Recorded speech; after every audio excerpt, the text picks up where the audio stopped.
Have you ever said, "we need to talk," to your teen and then watch them immediately shut down or get defensive or just simply walk away? I know you enter these conversations with the best of intentions, Mom. You want to find out what's wrong. You want to address their behavior, or you simply just want to restore the peace. But the way many of us were taught to handle conflict is simply a bandaid to a deeper issue and ends up creating more distance. This is part one of a 3-part series that will help you change how you approach these conversations so that when you do speak, your teen wants to listen. Do you long to build lasting connections with your teenager and have conversations that build trust instead of conflict? Welcome to Connect with Your Teens. I'm Terri, a mom, tutu, which is Hawaiian for grandma, and communication coach who went from feeling dismissed and shut out by my teens to becoming a valued and trusted person in their lives. I help moms like you reconnect, speak in ways that invite peace, and create conflict-free conversations, all guided by grace and anchored in God's love. Grab a latte or a favorite cup of tea, and let's get into the heart of it.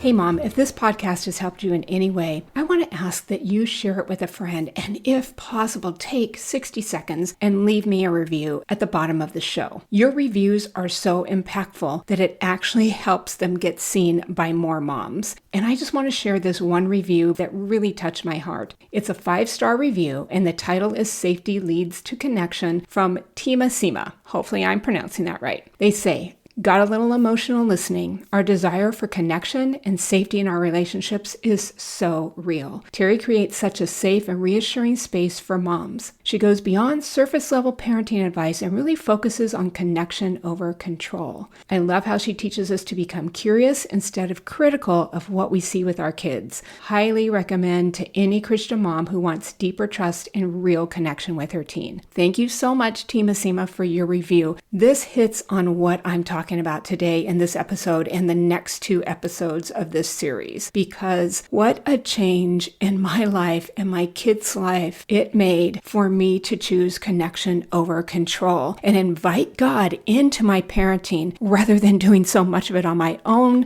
experience, on my own reasoning, my own logic. So I hope that this review encourages you of what you can do in your family, in your relationships, and that this episode will help you even take the next step further.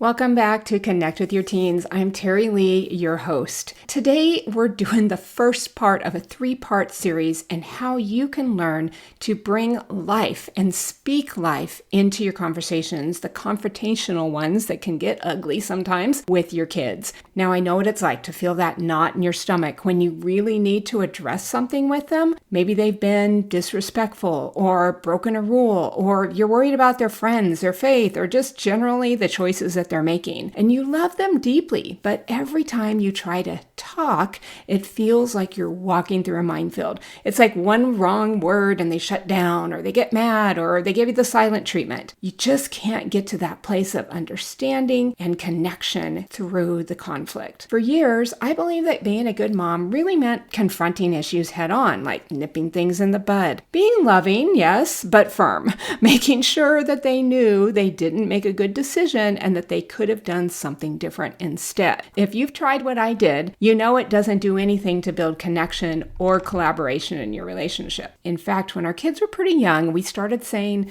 "Make good decisions" when we drop them off at a friend's house or we get a sitter. See, our performance-based parenting started young. Now, we didn't carry that into the teen years, but the stage was set. They knew our expectations. What I found was that my approaches were creating the very distance I was trying to prevent, and I know you feel it too. That fear that if you don't say something, things are going to get worse or they're going to get away with it and not learn the lesson that our decisions have consequences. But when you do say something, it pushes them further away. Through this series, I want to show you a different way, a way that doesn't require you to choose between addressing the issue or keeping the peace, a way that allows you to speak honestly and build connection at the same time. Because here's what I've learned. Our teens don't need us to come in hot with confrontation. They need us to come anchored, clear, understanding, and compassionate. And it starts long before we ever ever start saying, we need to talk. Now, this doesn't mean we don't address what's going on, okay? We're just going to address it differently. So think about it like this.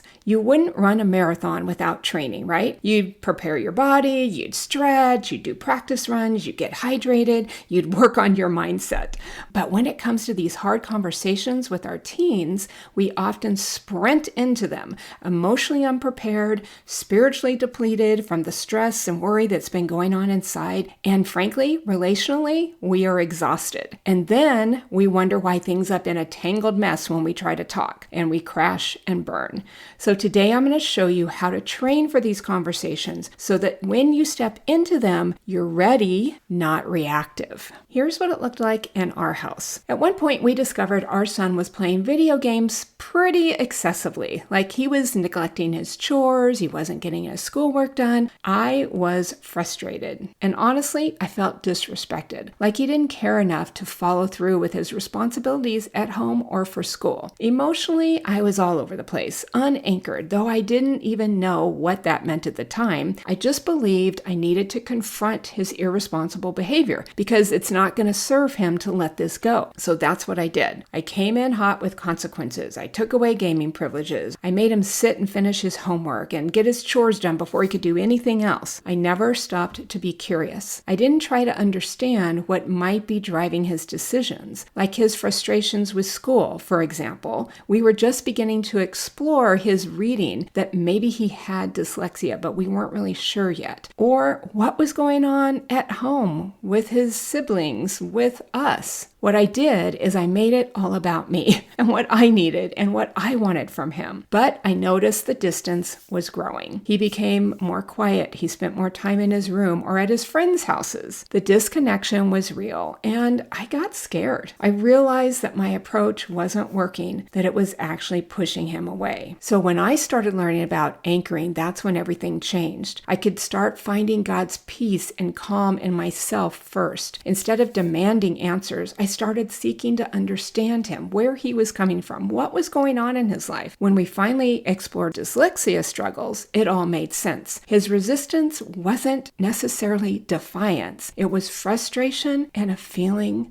of loneliness. I began inviting him to talk and really listened. I reflected back what I heard in his words, and I let him start expressing himself in his own way, which was sometimes emotional, and it was tense. But the more I stayed calm and engaged without reacting, the more he felt understood. We started to actually work through things together. We started collaborating what I needed, what he needed, how we could get both of our needs met and get the things done that needed to be done. The chores and schoolwork improved because he wasn't fighting me anymore. He was fighting alongside me. We were working together. And most importantly, my son came back. He started sharing things that he hadn't shared with anyone else. The connection we built was so worth it. It was much more than winning a power struggle ever could have been. I am so grateful. And I want you to imagine trying to pour from an empty cup. You know, you can't give your teen peace if you're operating from fear. You can't offer them compassion if you're drowning in guilt or condemnation or even shame. These first 3 steps are about filling your cup so that when you speak, you're pouring out life, not reacting from your wounds like I was. I want to introduce you to 7 steps you can take to start speaking life into your kids through your conversations of all types. It's based on the truth that our words have power. They can bring life or death. They can bring connection or separation. I know I've mentioned Toby Mac's song before, but Speak Life has so impacted my life. The lyrics say, "Look into the eyes of the brokenhearted, watch them come alive as soon as you speak hope, you speak love, you speak life."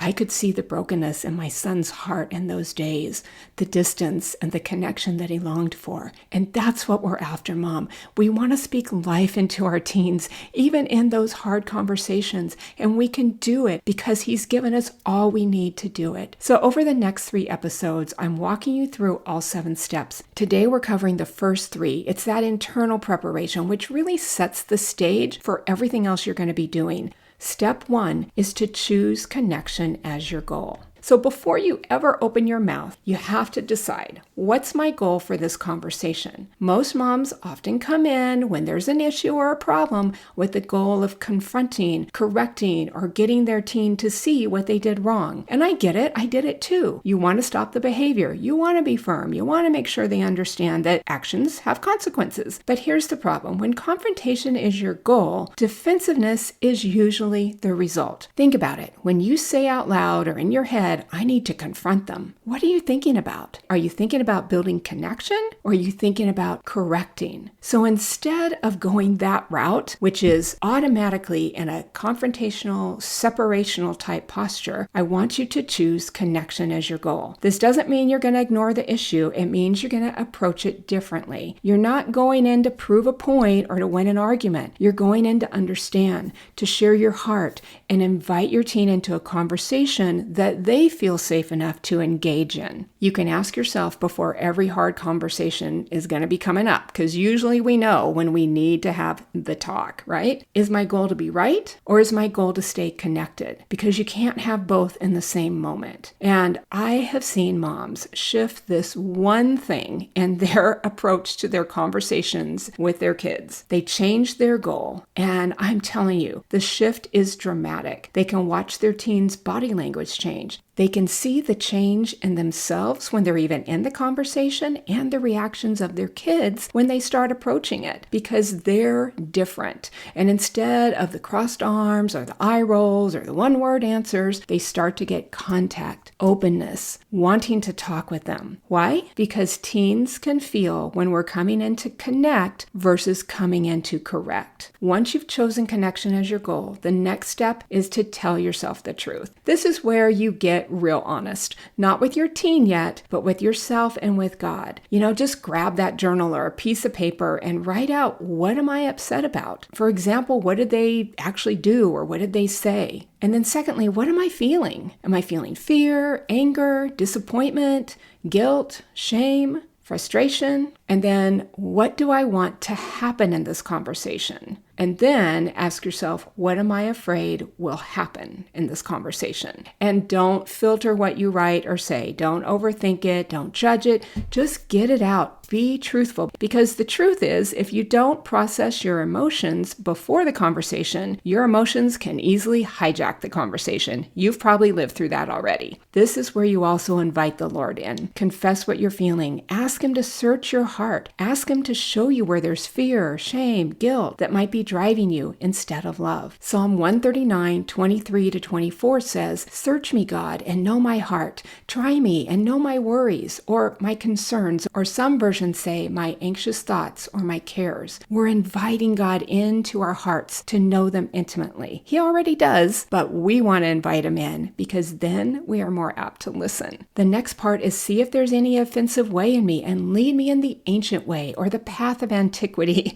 What this means is the way that God designed for us to walk for our good. David modeled this for us a lot. He told the truth with God. And when we do the same, God meets us there and begins to shift our perspective to His. I love this reference in this verse to Jeremiah 6:16. It says, "The Lord said, you're standing at a crossroads. Look and ask for the ancient paths, those reliable paths where the good way is, and walk in it and find rest for your souls." So when we go this seeking, it's not because He wants us to feel horrible about what we've done. He wants us to bring our hearts to Him and bring these concerns and worries and fears to Him, so that He can show us, He can lead us in the way that is good. He can reveal to us what we need to know about ourselves and the situation. Step 3 is anchor your identity in Christ. When you anchor first, you stop operating from a place of fear and start operating from a place of peace. And peace changes everything, because when you're in peace, you're not in fear. They can't coexist. When you're in peace, you're not shaming or guilting someone, because you're not triggered, right? You can hold space for the hard conversations when you're in peace without falling apart, without reacting. Philippians 4:6-7 reminds us, don't be anxious for anything, but in every situation by prayer and petition with thanksgiving, present your requests to God, and the peace of God, which transcends all understanding, will guard your hearts and your minds in Christ Jesus. That peace, that's what guards your heart in these conversations. That's what keeps you steady when your teen starts to push back. And what a gift it is that we can give to our kids when we are anchored. They see Christ literally living through you. We are being loved to them. So these are the first 3 steps. Choose connection as your goal. Be truthful with yourself and anchor in Christ. These are the internal shifts that are going to prepare your heart before you ever say a word in the conversation. And they are transformational for us. All right, let's pray. God, I pray for every mom listening right now who's been carrying the weight of this disconnection with her teenager. Help her to see the work you've started within her, to be able to anchor herself in your peace. Give her the courage to tell the truth, be honest with herself about what's really going on, what might be driving her reactions, and bringing those to you so that you can reveal more, God. And most of all, help her choose connection over control and choose understanding over judgment. Guide her in her conversations, calm her heart, and help her to remember that she is the apple of your eye, that you love and accept her for who she is, right where she is, just like you love and accept her kids. Remind her that her life is truly a blessing to her children, and you are with her in every single difficult moment. God, we ask this in your name. Amen. And as always, I am rejoicing in Hope himself with you. This is Terri Lee, and I'll see you next time on Connect with Your Teens. I hope this podcast inspired and encouraged you, and if so, would you share it with another mom who's praying for change in her relationships? And I'd be so blessed if you take 30 seconds to leave a 5-star review on Apple Podcasts. Your review helps more moms find hope and the encouragement they've been searching for. I'd love to connect with you. Come join my Facebook group at facebook.com/groups/connectwithyourteens. You don't have to figure this out alone. There's real support waiting for you inside. From one mom who used to walk on eggshells, I see you, and I'm cheering you on. Remember, God loves, adores, and delights in you, and you are the best mom for your kids.